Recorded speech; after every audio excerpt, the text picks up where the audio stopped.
had the experience last in two classes that used Blackboard materials, one with a survey and one with just simply speaking to students who'd been in the class for several months that didn't quite seem to be producing as they could. And I got the same rather obvious idea that I not sure exactly how I missed.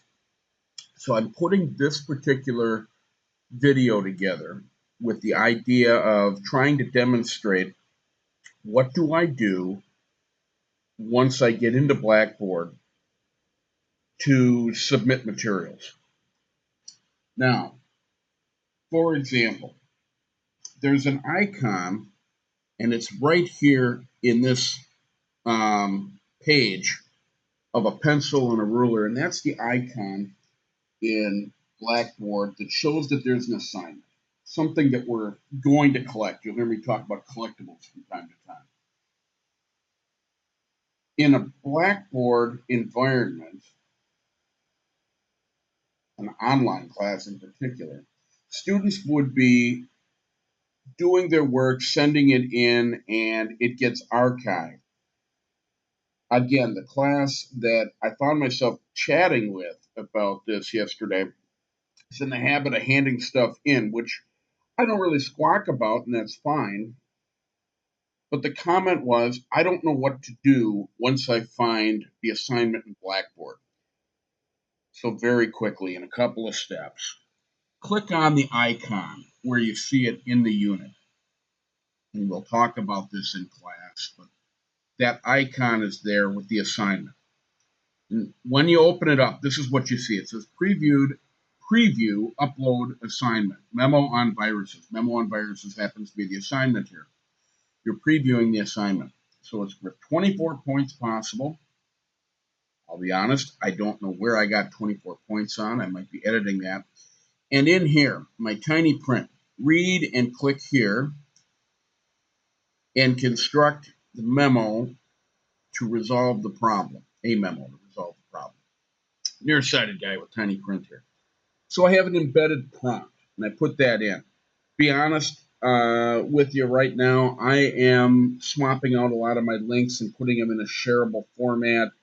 So if you're in the Writing for Business class, you're seeing this for the first time, the spring of 2017. I embed stuff here so that you can get it and have had a few conversations on how to do that. So that's the first step, previewing it. What's the second step? Number 2, it says assignment submission. And you have a couple of choices here. Write submission, browse my computer, browse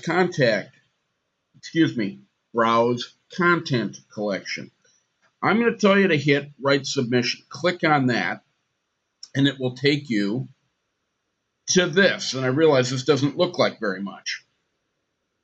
It is simply a text box that allows you, in this space right here, to put your materials together. You can type your memo for this particular assignment right here.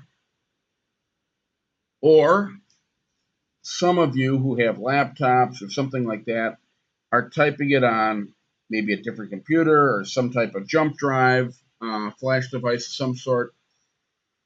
You can take that.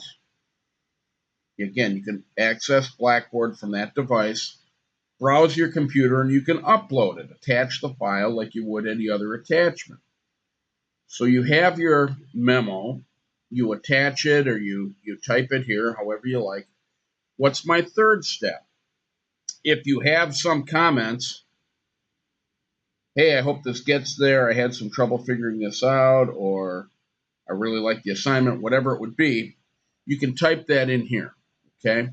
Browse your computer is actually, these are screenshots. This is actually from the previous thing. And the last step, right where my icon is here, hit submit. What's that going to do? Well, that's going to send it to the instructor, and it goes in, and I'll get a note in Grade Center. I'll get a note pretty much everywhere. It will allow me to collect paperless formats, the materials. It allows you to send in your homework without having to email me. Might be more of a hassle than you really need. Um, that's just the function of Blackboard. So as I said, I came away to this last weekend recognizing that, students can get into Blackboard, they can see the material, they can look at the materials, but in both classes, the next step wasn't really obvious. Hey, Malloy, I don't know how to send this in. This ought to be a tool that allows you to walk through a fairly quick process. I may have actually over explained this for a number of you. I'm putting this up in my announcements, and it will be in the announcements for all of my classes, particularly those that are most invested in Blackboard, and I want to see if I can make this easier to use. Thank you.